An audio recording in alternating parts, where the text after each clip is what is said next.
खबर में खुश आमदीद। मैं हूँ आपको होस्ट सईद काजी। हमारे साथ एक इंतहाई मौजूद मेहमान।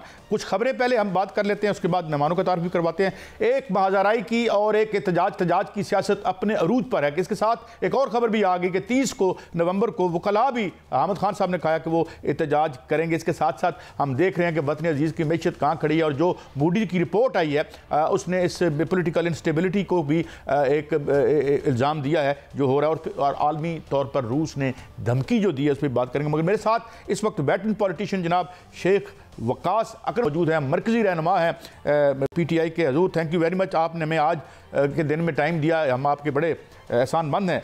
हजूर एक मैं डायरेक्ट आता हूं क्योंकि लोग बड़ी शिद्दत से देख रहे हैं, और आज जो एक मुलाकात भी मुबैना तौर पर हुई है बानी PTI से, तो क्या हम समझें कि कोई एक वाया मीडिया निकलेगा और इस नाकाबिले रश्क सूरत हाल से हम बाहर आते नजर आते हैं शेख साहब? क्योंकि you must be privy to the developments जो हो रही हैं शेख साहब।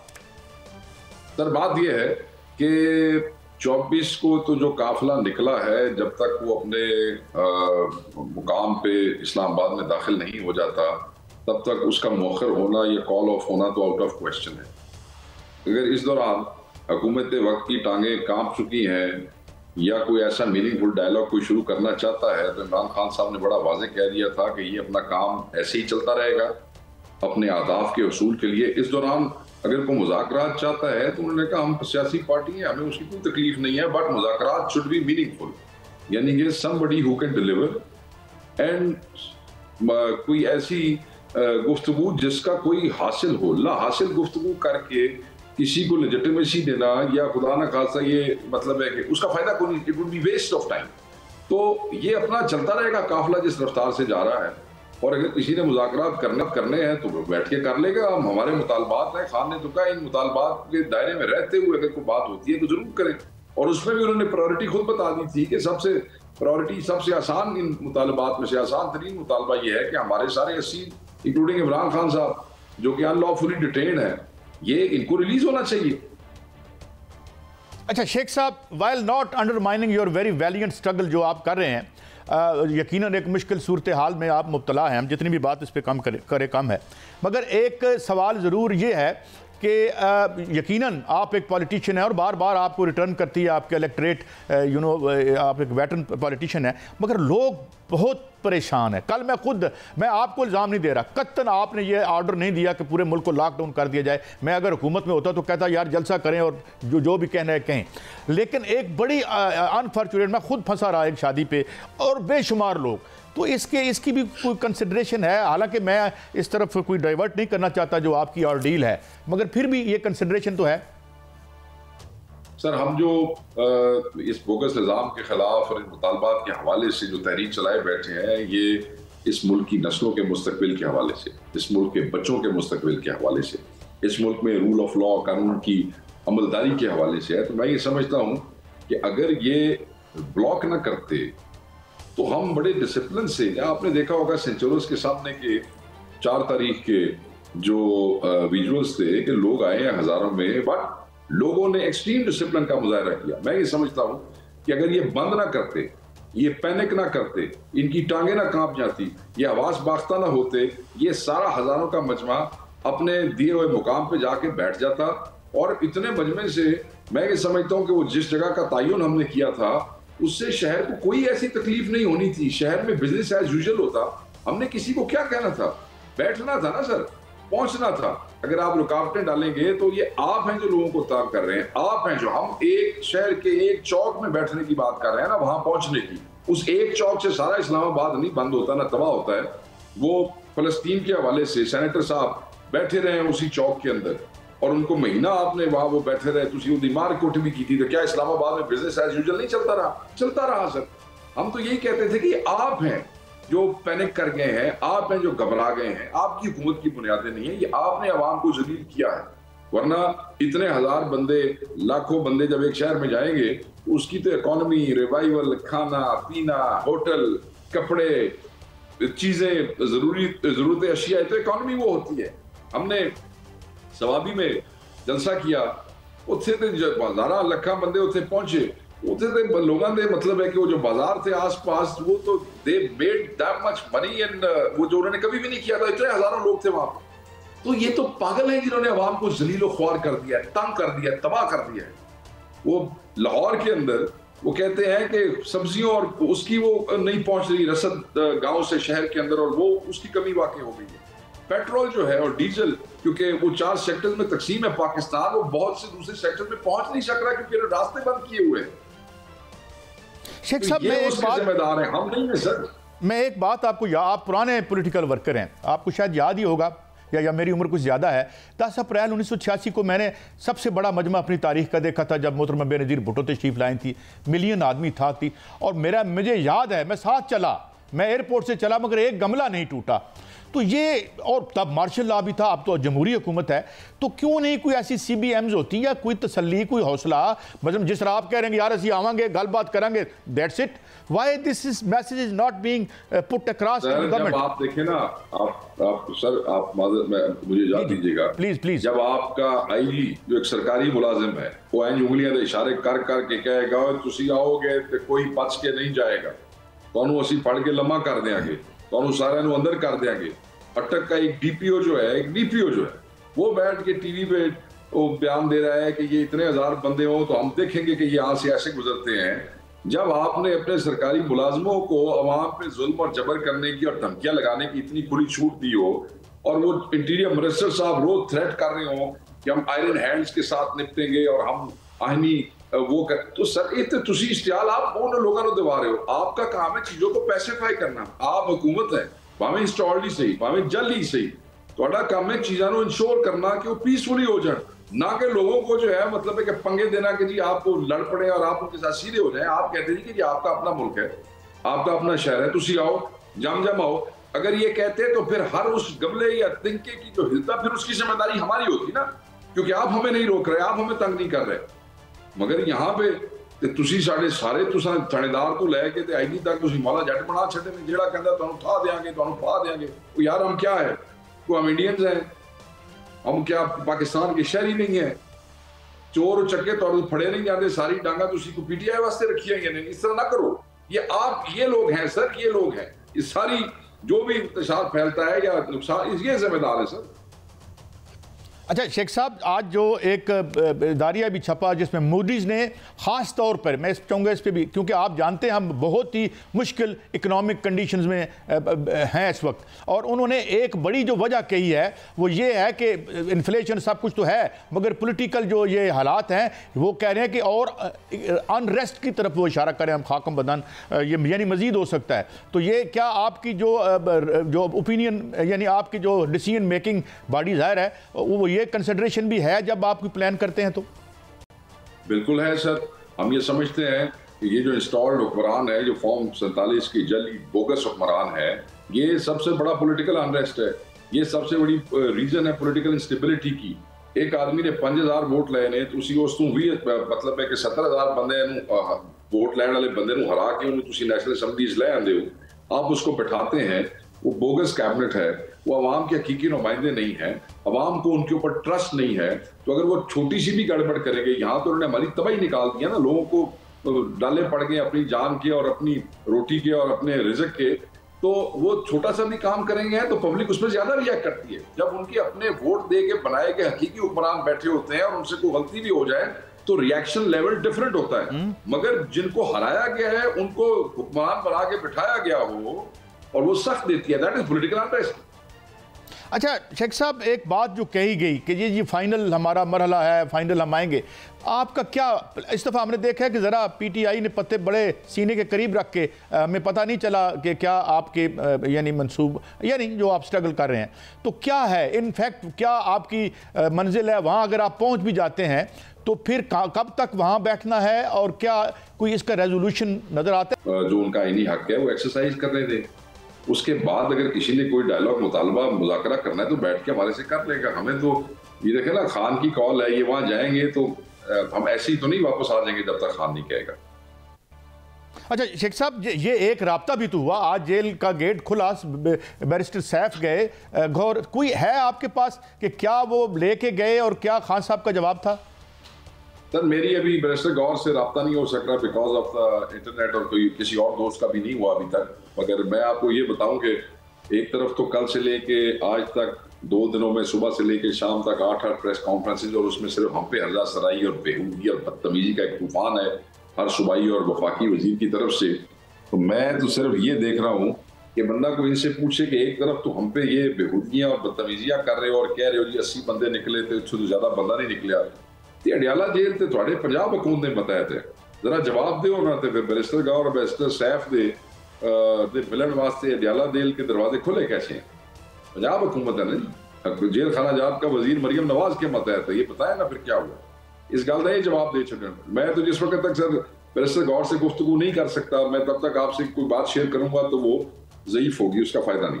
अगर आपने एक बड़ी पॉजिटिव बात की शेख साहब, और मैं आई बिलीव, हमने आपका करियर देखा, आपके जो कोलीग्स हैं, कि आप लोग कोई यानी जिस तरह आपने बात की कि भाई अगर ये तय हो जाए कि जी वहाँ जाएंगे, ये करेंगे, वापस जलसा करेंगे, जुलूस करेंगे, मुतालबात करेंगे, तो मैं समझता हूँ कि ये अजाब तो ना टूटे हमारे ऊपर जो मैं 2 दिन से देख रहा हूँ, नेट बंद, बिजनेस बंद, ये इससे हम बचा जा सकते हैं, आप समझते हैं? देखो ना, अगर ये सानू रोकते ने, अगर ये हमें फिर इस्लामाबाद में घुसने से रोकते हैं और रेजिस्टेंस बहुत ज्यादा हो जाती है और बहुत देर लग जाती है, 1 दिन और गुजर जाए, 2 दिन, तो ये ना तो कबाड़ा कर छड़िया पूरे पाकिस्तान का।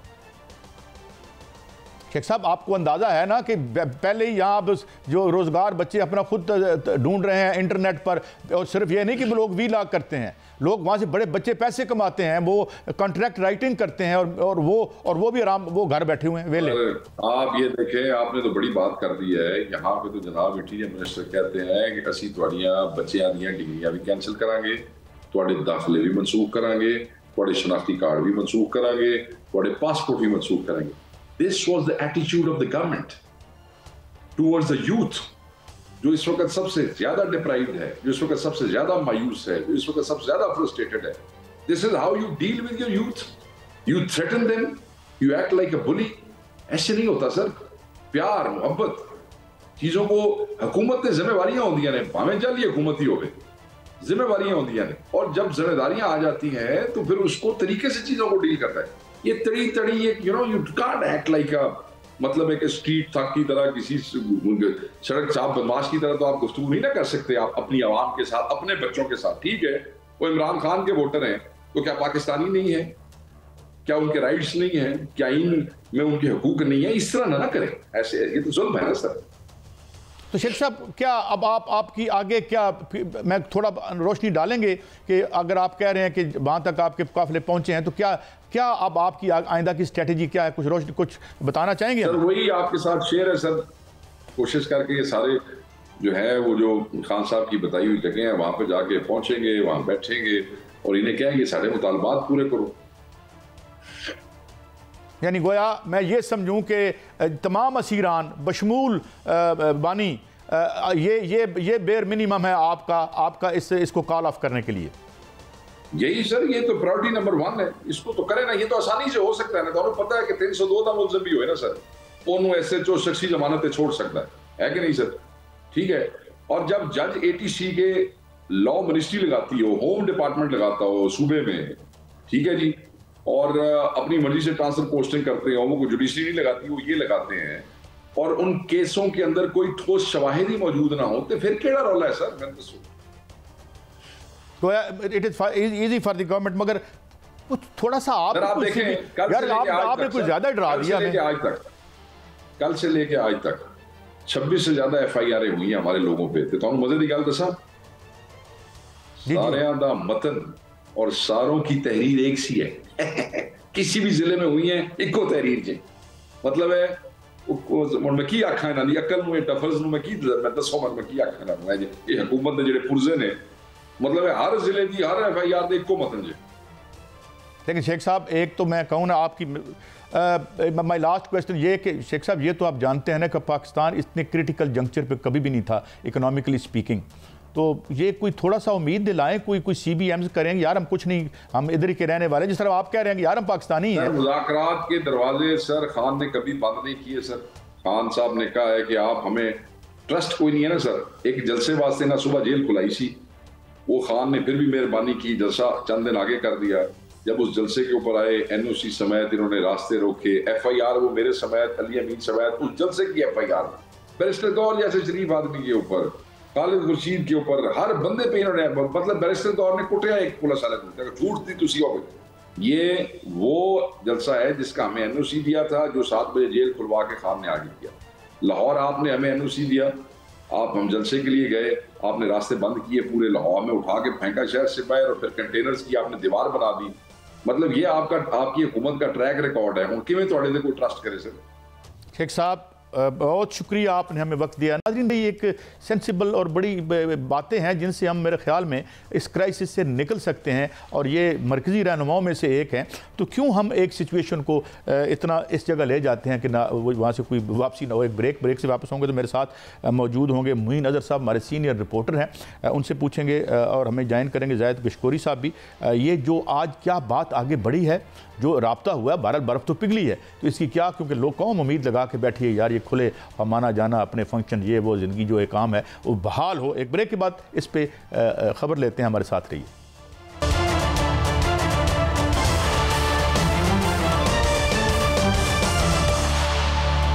Welcome back. नाज़रीन, हमें ज्वाइन किया है दो जाने माने रिपोर्टर, जनाब ज़ाहिद गशकोरी साहब और मुईन अज़हर साहब हमारे साथ मौजूद हैं। ज़ाहिद गशकोरी साहब, मैं पहले, आप चूँकि इस्लामाबाद में हैं तो ज़रा आप ज़रा करीब हैं हालात के, ये फरमाइए कि एक मुलाकात हुई, दो लोग गए, और उस मुलाकात के बारे में कोई अभी क्लैरिटी नहीं आई। बताया ये जा रहा है कि वो वापस आके रिपोर्ट हुई है या नहीं हुई। हम कोशिश कर रहे थे जानने की शेख वकास अकरम साहब से, आपके पास क्या है अंदर की रिपोर्ट, क्या ऑफर हुई, क्या जवाब आया? गशकोरी साहब। काजी साहब, मुझे तो लगता है कि जो मुलाकात हुई, मैंने भी खुद कोशिश की बैरिस्टर गौहर से बात करने की।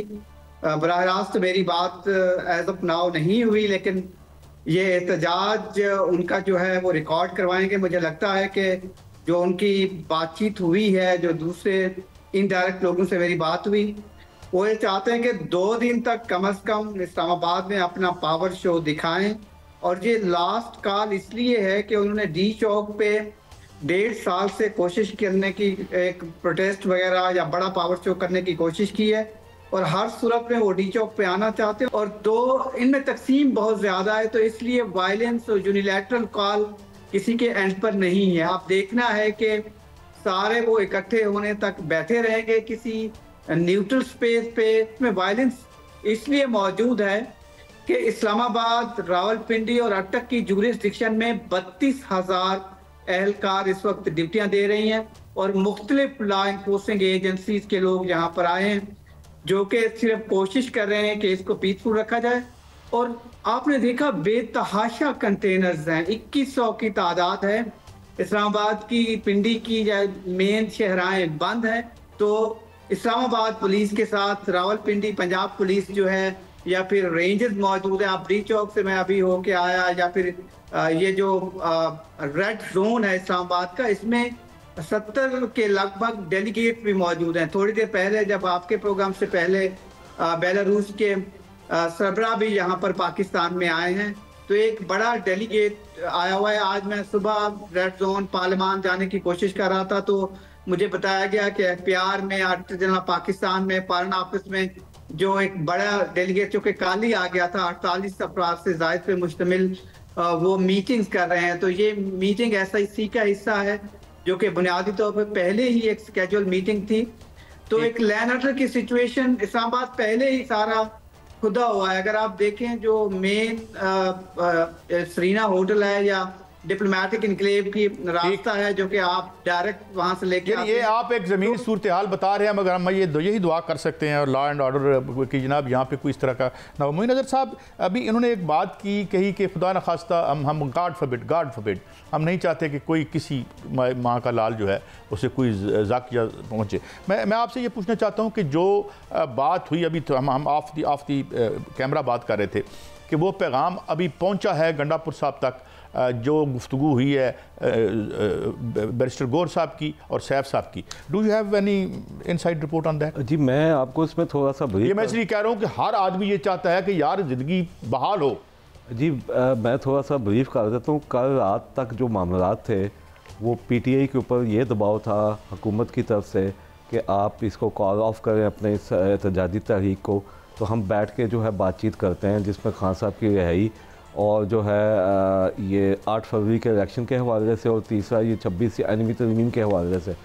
तो उस वक्त रात ये प्रपोज़ल भी डिस्कस होती रही कि बेलारूस के प्रेसिडेंट का दौरा इस्लामाबाद से लाहौर शिफ्ट कर दिया जाए। ताहम वो ये है कि जी रात गए, जो बहुत लेट नाइट हुआ 3-4 बजे के करीब जो है एक जिसे कहते हैं ना रुक गया हुआ था सारा बातचीत का अमल, वो नए सिरे से शुरू हुआ, जिसमें कुछ नई तजावीज़ भी आई, जिसके अंदर ये था कि जी पीटीआई ने चूँकि बार बार ये कह रही है कि इमरान खान और उनके असीरान की रिहाई जो है वो फौरी अमल में लाई जाए। तो इस एहतजाज को के दौरान तो मुमकिन नहीं था कि जी अदालतें एकदम आज के दिन में ही कोई जिसे कहते हैं सबका जो है वो ज़मानतों के फैसले कर देती। तो इसका एक बीच का रास्ता निकाला गया जो मेरे तक जो है पीटीआई के बाहर करीबी ज़राए से आया है, वो ये था कि जी इमरान खान को जो है वो फौरी तौर पे सब जेल करार दे के बनी गारा में या पेशावर में, ये 2 प्रपोजल ज़ेर बहस हैं। शायद इसके ऊपर जो है वो क्या कहते हैं ना अगर इनके मुज़ाकरात आगे की तरफ चले तो इस पर अमल दरामद भी स्टार्ट हो जाएगा। नंबर 1 नंबर जो है कि हुकूमत का बार बार पिछले जितने भी मुज़ाकराती अमल थे उसमें उनका ये ख्याल था कि जी एक पार्लियामानी कमीशन जो है 8 फरवरी के इलेक्शन के हवाले से उसको बनाया जाए, जो तहकीकात करे कि किस किस जगह पे धांधली हुई और क्या क्या जो है वो चीज़ें मामलात। पीटीआई इसके ऊपर एग्री नहीं थी। अब रात गए जो है नई एक प्रपोज़ल हुई है कि जी जिसमें यह है कि जुडिशल कमीशन बनाया जाए और उसकी फॉर्मेशन करने के बाद उस जुडिशल कमीशन का एक टाइम फ्रेम तय किया जाए जिसमें ये तय हो कि जी वो बताए कि जी इंतखाबात में धांधली हुई थी और वो ऑर्गेनाइज धांधली थी या जो है वो किसी ख़ास सतह पे या किसी ख़ास लेवल पे, और उसकी बुनियाद पे जो है पॉलिटिकल जो है मुल्क के इसका फ़ैसला किया जाए कि इलेक्शन दोबारा होने हैं या नहीं होने। ताहम इस सिलसिले में तीसरी जो तजवीज़ थी कि जी आइनी तरमीम के हवाले से उसके ऊपर इन 2 तजावीज़ पे या 2 CBM के पे अमल दरामद के बाद उसके पे ऊपर भी हुकूमत ने कहा है कि जुडिशल कमीशन की रिपोर्ट की रोशनी में जो है उसके ऊपर भी बातचीत की जा सकती है। मगर अभी तक चूँकि ये चीज़ें प्रपोज़ल जो हैं वो गौहर खान साहब आज जेल में गए थे। नहीं, ये आपको नहीं पता चला कि क्या खान साहब ने कोई उनका क्या डिसीजन है कि ज़ाहिर अब होगा तो वो जो वो अंदर से जी मेरी उसके बाद से चूँकि टेलीफोन की मैं प्रॉब्लम थी, मैं कोशिश करता रहा कि जो खान साहब की मीटिंग के बाद जो है वो अभी तक, लेकिन अभी क्लैरिटी आप कह रहे हैं कि ज़िमन में जी खान साहब ने उनसे क्या कहा है। अगर खान साहब ने बातचीत का रास्ता खुला रखने की बात की है तो कहीं ना कहीं मेरी एक ज़ाती राय है कि वो जब अब आप बातचीत का पिछली दफ़ा जब पीटीआई इस्लामाबाद आई थी तो एक और इसमें और उसमें एक फ़र्क आपको वाज़े मैं बता दूं कि वो ये था कि पीटीआई ने आखिरी टाइम पे आके अपनी बातचीत का दरवाज़ा बंद कर दिया था। ताहम आज भी मैं ये कह रहा हूँ कि गौहर खान साहब जब गए हैं और उनकी जो मुलाकात हुई है वहाँ पे उनकी आखिर चीज़ें डिस्कस हुई होंगी वो इस एजेंडे के या इस अच्छा नहीं, ये इसी बात को आगे बढ़ाते हैं। कशकोरी साहब आप भी कुछ इशारे कर रहे हैं और हम अल्लाह करे कि उस सिचुएशन से बचें, तो क्या कुछ लगता है आपको कुछ बेटर सेंस प्रिवेल करती नज़र आती है ताकि कोई अनटूवर्ड इंसिडेंट ना हो? देखिए वफाकी हुकूमत की जानिब से तो ज़ाहिर है वज़ीर दाखिला ने एक अपना प्लान शेयर कर दिया था, वो 24 घंटे पहले शेयर किया है चेयरमैन तहरीक इंसाफ से बैरिस्टर गौहर और जो दूसरी उनकी लीडरशिप है उसमें तो उन्होंने क्लियर बता दिया है कि एक जितनी पार्लियामान की सियासी जमातें हैं 11-12 उनके नुमाइंदगान को मिला के आप एक कमेटी बना लें अगर वो समझते हैं कि इस पर कमीशन बनना चाहिए और वो गवर्नमेंट इस पर कमीशन बना दे और वो प्रोब करे या एक जायज़ा रिपोर्ट पेश करे। इसको आप रिगिंग का नाम ना दें लेकिन एक जायज़ा रिपोर्ट पेश करे, फिर उसकी रोशनी में चीज़ें आगे बढ़ाई जाए। नंबर 1। दूसरा, इन्होंने 171 सेकंड टियर के या थर्ड टियर के इनके लीडर्स हैं पीटीआई के और वो चाहते हैं कि उनकी रिहाई हो। इस पर हुकूमत मान भी गई थी कि जो केसेस हैं अदालतों से उनको गवर्नमेंट भी असिस्टेंस प्रोवाइड करेगी और वहाँ से रिलीफ उनको मिल जाए। और इमरान खान की रिहाई पे कोई मेरी मालूमात में इस तरह की बिल्कुल मेरी बराह रास्त वज़ीर दाखिला हूँ या जो भी लोग इसमें इन्वॉल्व हैं हुकूमत के, उनका ना शिफ्टिंग का गवर्नमेंट ने कोई कंप्रोमाइज़ किया है ना कोई टेक उन पे दिया है कि इमरान खान को किसी जगह शिफ्ट किया जाएगा या सब जेल होगा। उन्होंने कहा कि इमरान खान के जो केसेस हैं इस पे स्टैंडिंग पोजीशन है हुकूमत में बैठी हुई सियासी जमातों की और एस्टैब्लिशमेंट भी की कि वो अदालती केसेस हैं उसमें वो खुद अदालत उनको रिलीफ दे देती है, तो हुकूमत ज़ाहिर है उसकी कोई मदाखलत नहीं है। इस पर बड़ी स्टैंडिंग पोजीशन है। और 26वीं आईनी तरमीम उन्होंने थर्ड पॉइंट पे रखा है कि अगर बाकी हो जाते हैं, रिलीफ मिल जाता है और कमीशन एक बनाया जाता है, उसकी रिपोर्ट आ जाती है इनके, तो उसके बाद तमाम सियासी जमातें बैठकर उसको जो अमेंडमेंट लाना चाहती हैं, समझती हैं कि मजीद तरामीम इसमें होनी चाहिए, वो बाद में देखा जाएगा। तो इस तरह से ये एक मैसेज जो कि पहले ही इमरान खान को कन्वे कर दिया गया था, उन्होंने इसको आउटराइटली रिजेक्ट किया है। उन्होंने बिल्कुल क्लियर पोजीशन ली है कि ये प्रोटेस्ट होगा, इससे कोई हासिल निकाल हो या ना हो, लोगों को एक मैसेज देना है। और मुझे यही लगता है कि बिल्कुल ये एक लाउड एंड क्लियर मैसेज है।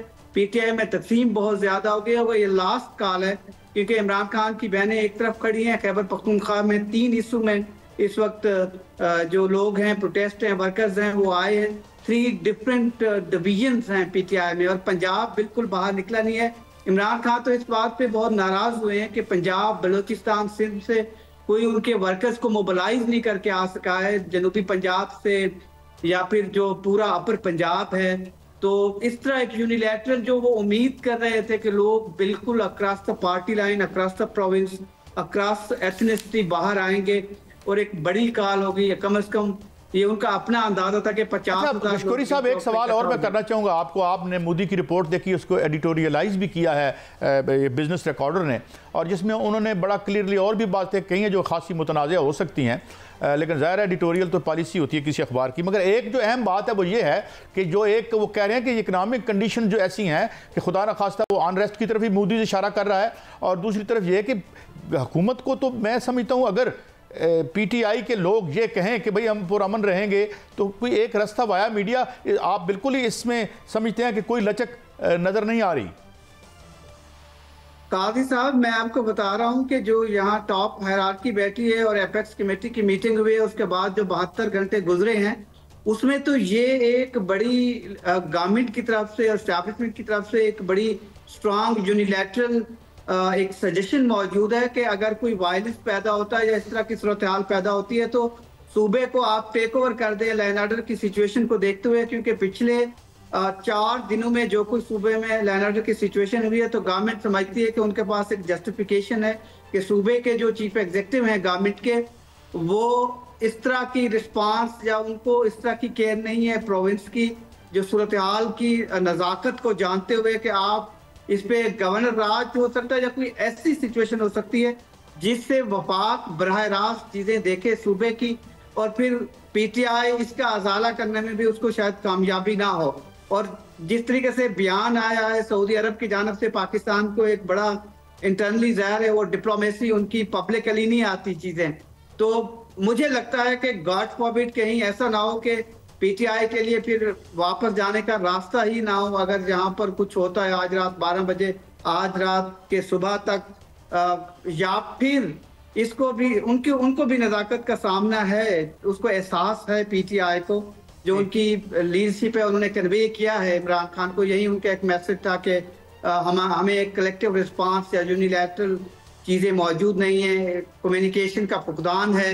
कहीं ऐसा ना हो कि गवर्नमेंट ने तो एक तजवीज़ ये भी अपने पास रखी थी कि आया बुशरा बीबी को गिरफ्तार कर लिया जाए आज रात, फिर ये उन्होंने होल्ड पे रखा है इस चीज़ को कि उनको डिफ्यूज करना चाहते हैं सिचुएशन, यानी कि आने दिया जाए, थोड़ा सा वो रहें, स्पीच करें, स्ट्रॉन्ग मैसेज दें और डिस्पर्स हो जाए। गवर्नमेंट ये देखना चाह रही है कि let's see what way the wind blows के जो बात कर रहे हैं गशखोरी साहब ने तो कहा कि वो तो कह रहे हैं कि ये तो हमें एक जवाज़ मिल गया है कि जो लॉ एंड ऑर्डर है KPK में, तो वहाँ कोई नज़्म व नस्क वफाकी जो भी लीगल होगा वो भी किया जा सकता है, और कोई नहीं है, कोई जैसे लचक वाली कोई बात नहीं है सरकार की सतह पर। जो अब अगर आप इस वक्त जो स्ट्रक्चर देखें मुल्क में सियासी बहरान के होते हुए फॉरेन इन्वेस्टमेंट या मईशत की बहाली का जो हमारा एक उनकी जो ख्वाहिश है और ख्वाब है और बहुत बेहद कर रहे हैं। मैं समझता हूँ कि आर्मी चीफ आसिम मुनीर साहब पाकिस्तान में मईशत की बहाली कराची में भी उन्होंने मीटिंग की, इसके अलावा भी बड़ा एक उन्होंने प्लान दिया है, मगर ये फिर सियासत का क्या करें? मशकूरी साहब मैं आपको इसलिए देता हूँ, मैं इस चीज को पहले ही ट्वीट भी कर चुका हूँ, मैं अपने स्टोरीज में भी दे चुका हूँ कि भाई 7,900 कंटेनर पूरे मुल्क में लगाए गए हैं। मेरे 20 साल तजर्बे में पहली दफा तमाम रूट्स बंद कर दिए गए हैं, पब्लिकली जो बेसिक राइट्स हैं लोगों को वो किया गया है।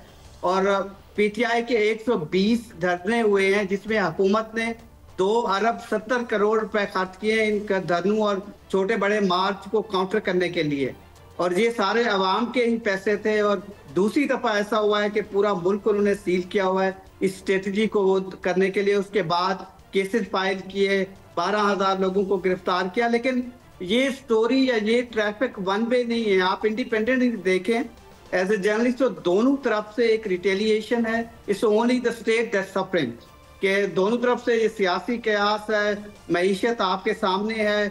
190 अरब रुपए डेली के हिसाब से अगर ये 120 छोटे बड़े धरने हैं तो रियासत को नुकसान हो रहा है, इकोनॉमी को नुकसान होता है इससे।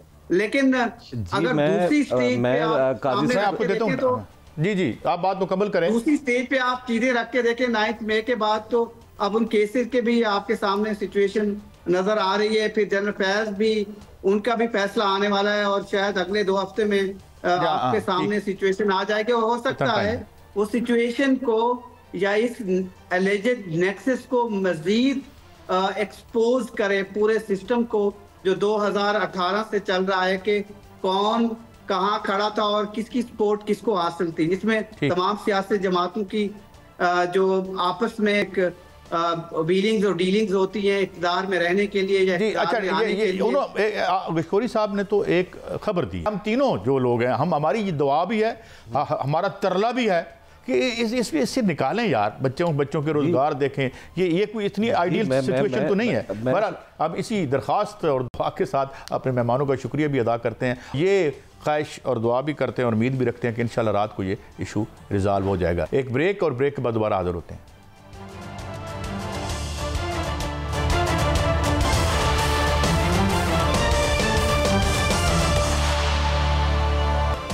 वेलकम बैक नाज़रीन, हमें ज्वाइन किया है मारूफ दफाई तजिया नगार जनाब ब्रिगेडियर रिटायर्ड मसूद अहमद खान साहब। Thank you very much brigadier साहब, आपने हमें वक्त दिया। हुजूर ज़रा खैर वतन अजीज़ में तो जो है वो है ही, मगर ये ग्लोब भी बड़े बुरान की तरफ जाता नज़र आता है। प्यूटन ने डायरेक्ट थ्रेट किया है बरतानिया को कि ये उनको हिट कर सकता है। इस थ्रेट को कितना संजीदगी से लेना चाहिए, और उधर ईरान कह रहा है कि वो एक तीसरा हमला भी करेगा। तो आप ये सिक्योरिटी सिचुएशन आलमी कैसे देख रहे हैं? ये थ्रेट्स हैं या ये कोई हकीकत में भी बदल सकती हैं? जी हाँ, देखें मेरे ख्याल में जिस तरीके से डेवलपमेंट हो रही है, स्पेशली जब हम वेस्ट में देखते हैं, यूक्रेन में जो डेवलपमेंट्स हुई हैं, स्पेशली जब से बाइडन ने जो लिफ्ट किए हैं, जो इनिशियली जो बैन किया था कि लॉन्ग रेंज आप मिसाइल यूज़ नहीं कर सकते हैं, वो जिसको टैक्टिकल और वेपन्स हैं वो 300 किलोमीटर्स थे, तो उन्होंने वो लिफ्ट किए तो उन्होंने वो यूज़ किए। उससे पहले उनके पास जो वेपन्स थे 165 किलोमीटर तक फायर कर सकते थे, वो भी अमेरिकन ने दिए हुए थे।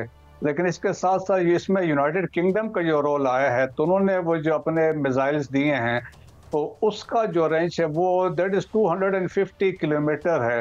तो वो उससे जो है कि थोड़ा सा मसाइल बड़े हैं, क्योंकि अब जो कैपेबिलिटी है कि जो यूक्रेन की बढ़ गई है और जो अब स्ट्राइक्स वो डीप कर सकते हैं। लेकिन उसमें आपने देखा होगा कि जो इसके जवाब में जो रशिया ने किया है और सैनिक जो उन्होंने मिसाइल यूज़ किए हैं, जो देखें 1000 किलोमीटर दूर से फायर किए। अस्तराखान के एक लोकेशन है, वहाँ से ये मिसाइल फायर हुए हैं।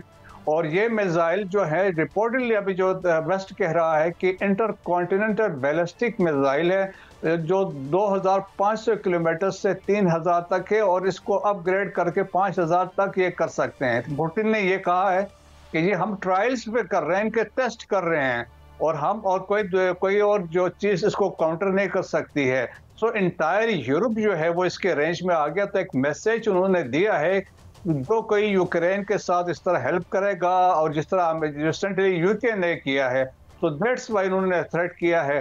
अभी आप देखें कि ट्रम्प जूनियर जो है, ट्रम्प का जो बेटा है, उन्होंने यही कहा है कि जो डिफेंस इंडस्ट्री है जो वार मटेरियल प्रोड्यूस करती है, उसके लिए उन्होंने कहा ये बाइडेन एडमिनिस्ट्रेशन ने उन पे खुली छूट दी है, और जो ये लिफ्ट किया उन्होंने बैन, तो उससे ये हुआ कि कहते हैं लाइकली चांसेस है कि we are heading towards a world war 3। So threat तो एक जेन्युइन बनता जा रहा है, लेकिन एट द सेम टाइम एक चीज़ ये है कि रशिया जो है वो सक्सेसफुल रहा है। रिसेंट अभी हमने देखा है पिछले 2 महीनों में ऑलमोस्ट 20% यूक्रेन पे वो कैप्चर कर चुका है। ईस्टर्न यूक्रेन और क्रीमिया जो है वो पूरी एक लाइन जो है वो रशिया के कंट्रोल में आ चुकी है। जो उनका करस्क रीजन था जो यूक्रेन ने पीछे जाके ऑक्युपाई किया था, उससे भी 40% उन्हें वापस ले चुके हैं। और फिर अभी आप देखिए जो एक और डेवलपमेंट जो है, नॉर्थ कोरियन ट्रूप्स भी आ चुके हैं, और इसके अलावा जो लेटेस्ट अभी डेवलपमेंट हुई है, यमनीस रिक्रूटमेंट भी हुई है, और रिपोर्टेडली यमनीस भी वहां पे पहुंचे to fight along with Russian. तो एक किस्म की रीअलाइनमेंट हो रही है। तो मेरे ख्याल में बड़े इंटरेस्टिंग डेवलपमेंट्स हैं और सीरियस हैं और थ्रेटनिंग हैं। अच्छा, ये क्या देखें जो ये केयर स्टार्मर आए हैं, मतलब ये कोई बेटर सेंस प्रिवेल करती नज़र नहीं आती। ये सुपर पावर्स हैं और ये इस तरीके से रिस्पॉन्सिबली प्रोवोक कर रहे हैं कि एक पूरी दुनिया जंग की लपेट में आ जाए। यहाँ देखिए, मेरे ख्याल में कोई बंदा, सेंसिबल बंदा भी यही सोच नहीं सकता है, क्योंकि अभी आप देखें कि एक पूरा नेटो या यूरोपियन अलायंस है अगेंस्ट रशिया के, लेकिन यूरोप में कुछ ऐसे आवाज़ें भी उठ रही हैं, वो ये समझते हैं कि हमें एक एक्सट्रीम तक नहीं जाना चाहिए। जिस तरह हंगरी है, रोमानिया है, इस तरह के उन्होंने कंट्रीज ने ऐसी बात की है। लेकिन जिस तरीके से डेवलपमेंट अभी यूक्रेन वेस्ट में है, यूक्रेन में है, और सब्सिक्वेंटली मिडिल ईस्ट में जो डेवलपमेंट्स हो रही हैं, तो मेरे ख्याल में it is threatening the peace है। लेकिन वो चाह ये रहे थे, देखें कि बाइडन ने ट्रम्प के आने से पहले ये एक किस्म की सिचुएशन उन्हें क्रिएट कर दी है ताकि ट्रम्प के लिए भी मसाइल हो, क्योंकि ट्रम्प ने कहा कि आके मैंने तो इसको सेटल करना है। मेरा ख्याल में उस तरफ भी एक इंडिकेशन है। अच्छा ब्रिगेडियर साहब, ये मुझे ये बताएं कि ये वॉर जो है, ये अमेरिका में हमने वॉर कैपिटलिज्म का भी सुना, और इनके यहाँ एक अजीब मफरूज़ा है कि जंग में हमारी जो है वो तरक्की बहुत ज़्यादा होती है। ये मार्शल प्लान वाला मामला जो था सेकंड वर्ल्ड वॉर के बाद, तो क्या इस फिक्री मुगालते में आज भी अमेरिका की रूलिंग एलीट और वेस्ट की रूलिंग एलीट मुब्तला है? दे हैव नथिंग, कुछ सीखा नहीं इन्होंने? देखें जी, बिल्कुल बात ऐसी है कि अभी जब से ये जंग स्टार्ट हुई यूक्रेन वाली, तो अमेरिकन ने $55.5 बिलियन के वेपन्स और इक्विपमेंट भिजवाए हैं, एलोन अमेरिका। बाकी यूरोपियन कंट्रीज एक तरफ हैं। तो आप देखें कि जो इनकम है, जो चीज़ें जनरेट हो रही हैं, जो बाकी जो फंडिंग हो रही है, उससे जो उनकी एक war industry, this is what Trump junior ने कहा कि जो वार इंडस्ट्री है, जो डिफेंस प्रोडक्शन की चीज़ें हैं, उनके लिए बहुत अच्छी बात है क्योंकि दे आर अर्निंग। लेकिन ये है कि इससे ये होगा ultimately we are heading towards a world war 3। तो मेरे ख्याल में इस तरह की एक सिचुएशन बिल्डअप हो रही है कि रीजन।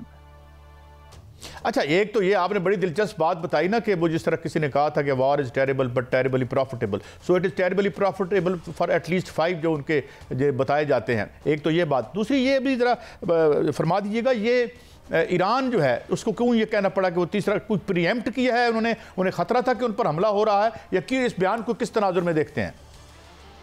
देखें, ये अभी तक फिलहाल तो रेटरिक है, क्योंकि अभी ईरान की बातचीत हो रही है, इस नेक्स्ट वीक में, इस जुमे को होनी है, विद फ्रांस भी है, यूके भी इसमें शामिल है और जर्मनी भी शामिल है। उसमें जो इनके जो न्यूक्लियर डेवलपमेंट्स के बारे में बातचीत होनी जा रही है, और उस वजह से उन्होंने एक प्रीएम्प्ट किया था कि प्रेशर डेवलप कर सके उन कंट्रीज़ के ऊपर, क्योंकि इंटरनेशनल एटॉमिक एनर्जी कमीशन ने भी अपना कंसर्न रिसेंटली शो किया था on the Iranian nuclear development. तो वो उनकी बातचीत होने जा रही है, तो हो सकता है उसको प्रीएम्प्ट करने के लिए उन्होंने कहा है कि हमारे अभी तक हमने इसका एक रिस्पॉन्ड भी करना, जिस तरीके से जो 25 अक्टूबर को 1 महीना हो चुका है। तो मेरा ख्याल में इट इज़ ए रेटरिक। मुझे नहीं लगता है कि वो स्ट्राइक करेंगे, अगर हो भी होंगे तो सिंबॉलिक होंगे, वरना नहीं होंगे, क्योंकि ईरान भी इस स्टेज पे अफोर्ड नहीं कर सकता है, क्योंकि उनके प्रॉक्सीज जो हैं, जो मिडिल ईस्ट में है, वो ऑलरेडी वीक हो चुके हैं। तो मेरा ख्याल में ऐसे स्टेज में ऑलरेडी देखें ट्रम्प एडमिनिस्ट्रेशन में जो लोग आए हैं दे आर हार्ड लाइनर्स हैं, इंक्लूडिंग प्रेसिडेंट ट्रम्प भी। तो मेरा ख्याल में ईरान कोशिश यही करेगा कि अपने जो मसाइल हैं उनको एड्रेस करे, स्पेशली न्यूक्लियर वाला मसला उसको करे। और उसमें एटलीस्ट उन्होंने सेकंड ये चीज़ भी रखा है कि सीज फायर जो है लेबनान में और हमास वाला, इस चीज़ पे वो डिस्कशन उन्होंने करने की कोशिश की जाएगी। और रिसेंटली अगर आपको if you recall Elon Musk की भी मुलाकात हुई थी, ईरानियन स्पेशल रिप्रेजेंटेटिव जो परमानेंट रिप्रेजेंटेटिव हैं यूनाइटेड नेशन में, उनसे भी इस सिलसिले में बातचीत उन्होंने की थी। ब्रिगेडियर साहब बहुत शुक्रिया, आपने हमें एनलाइटन किया। इन वतन अजीज़ हो या पूरा ग्लोब और हम तो अमन की बात कर सकते हैं और अमन को प्रिवेल करना चाहिए और बेटर सेंस प्रिवेल करनी चाहिए मुल्क के अंदर भी और मुल्क के बाहर भी। इसी के साथ आज का शो खात्मे की तरफ आता है। इजाज़त दें, कल फिर मिलेंगे।